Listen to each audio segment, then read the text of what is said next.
Good afternoon, and thank you guys for clicking on the link.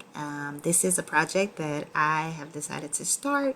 I find myself making a lot of presentations these days, and I thought it'd be a great idea to give some of this energy back to the community and those who click or decide to click and watch these mini lessons. So one of the major topics that I'm talking about in my PhD program is inaccessibility within communities and the digital divide and how it plays into our communities. It's a topic that I'm very familiar with and very passionate about, just because it's something that I've had to deal with in my own personal life, living in a rural community not having complete access to technology resources growing up and as an adult. So definitely something I'm definitely passionate about. I hope that you're able to take this mini lesson and apply it to your day-to-day life, or even enhance your day-to-day life. That's the goal.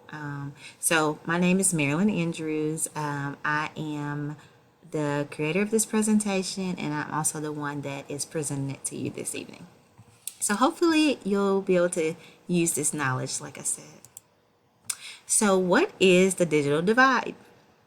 So per definition, the digital divide refers to the gap between demographics and regions that have access to modern information and communications technology and those who pretty much don't.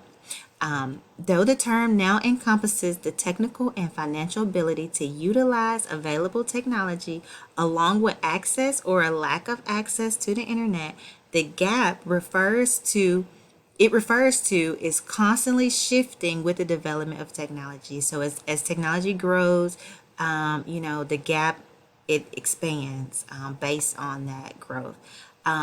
When the term was first used in the late 20th century, it was very generic, and it only described the gap between those who had a cell phone or who had access to a cell phone and those that did not. So obviously technology has grown. We now have iPads, we have Apple Watches, we have touchscreen laptops, we have cell phones, and so and we have broadband. It's just a lot of different technological pieces there that have expanded over the past few decades. So obviously the digital divide definition has expanded as well, because that gap continuously gets bigger. So digital transformation. So to promote digital transformation, equal emphasis needs to be placed on digital skills development as to infrastructure development. Integral to investment in digital skills development is the subsequent management and evaluation of digital training programs. So what this is pretty much saying is as we make a focus on business development and making that a primary focus within a lot of arenas within different sectors, there also needs to be an emphasis placed on digital training. And there needs to be some sort of digital training program built within organizations so that people not only have access to the software, but they know how to use it effectively once they have that access.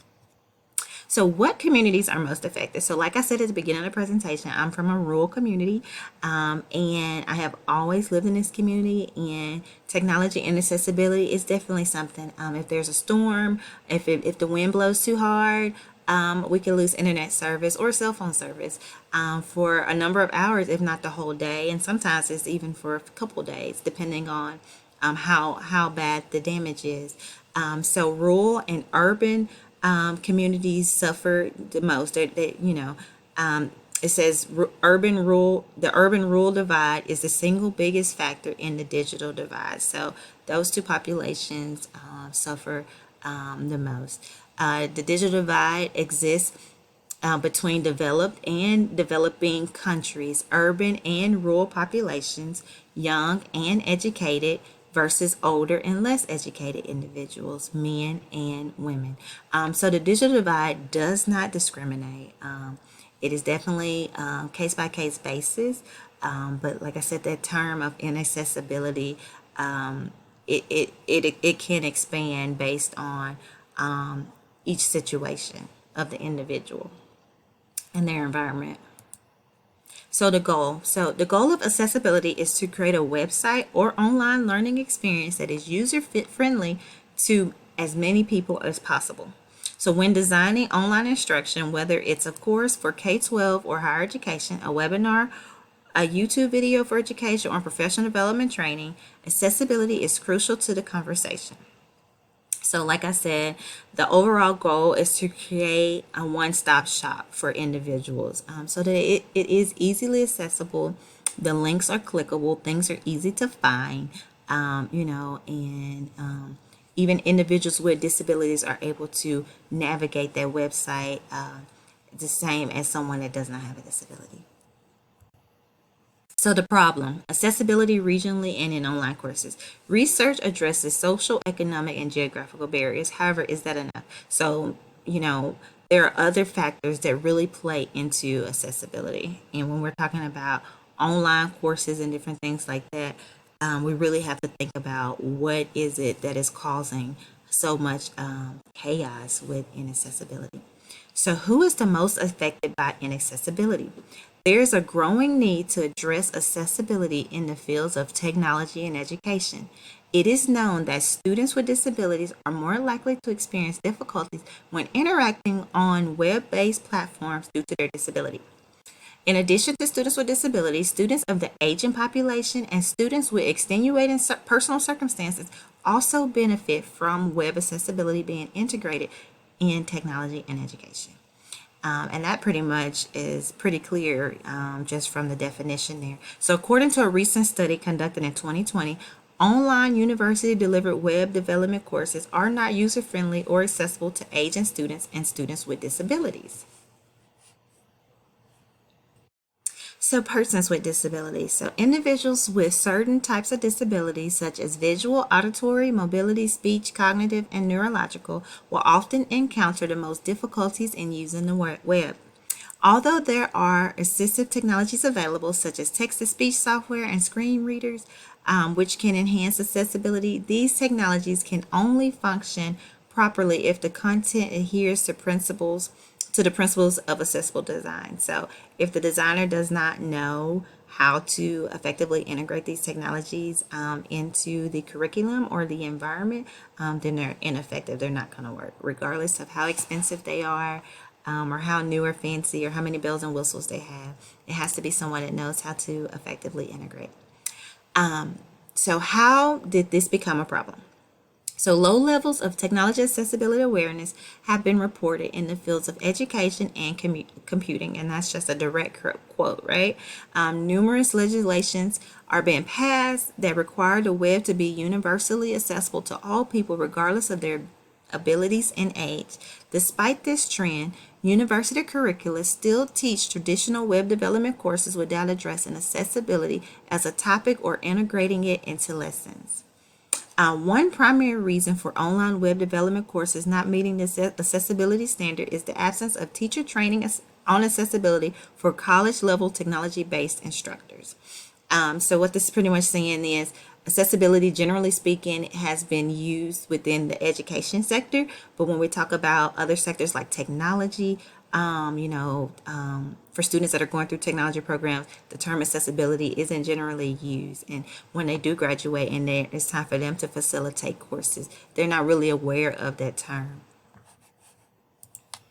So there was an experiment conducted, and to determine the extent to which students and teachers enroll within a web development college level course are familiar with background knowledge and the integration of accessibility standards into web platforms, a series of questions were prompted within the study conducted by Ferrati and Vogel, which is another researcher that I've been keeping track of.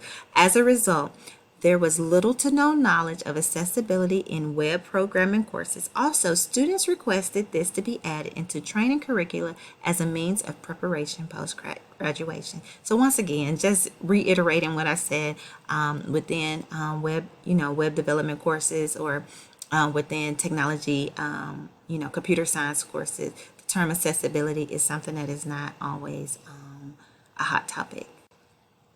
So federal laws addressing technology accessibility. So here are four that are listed. So we have the American Disability Act, which is commonly known as ADA.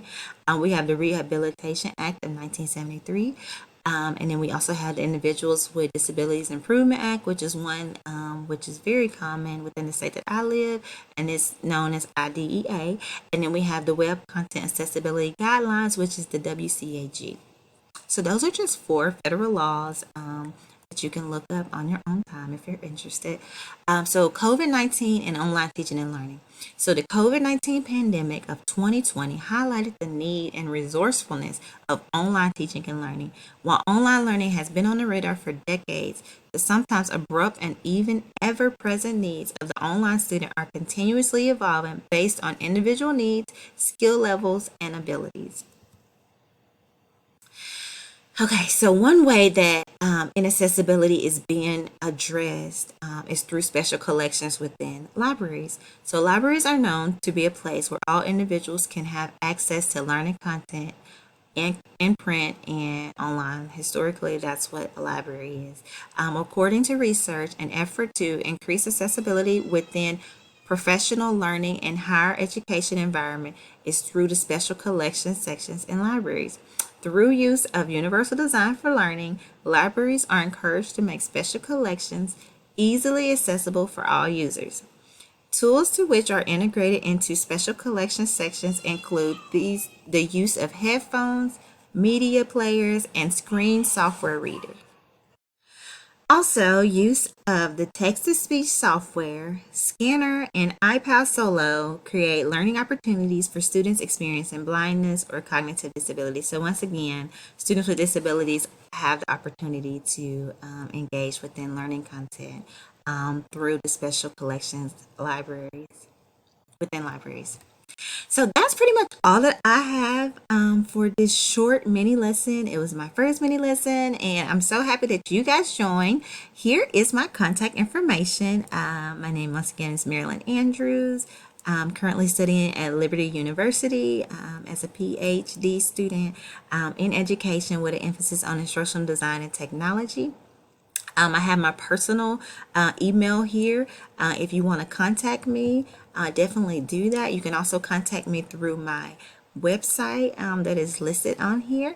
Thank you guys for tuning in, and I will see you next time for my next mini lesson. Have a good night.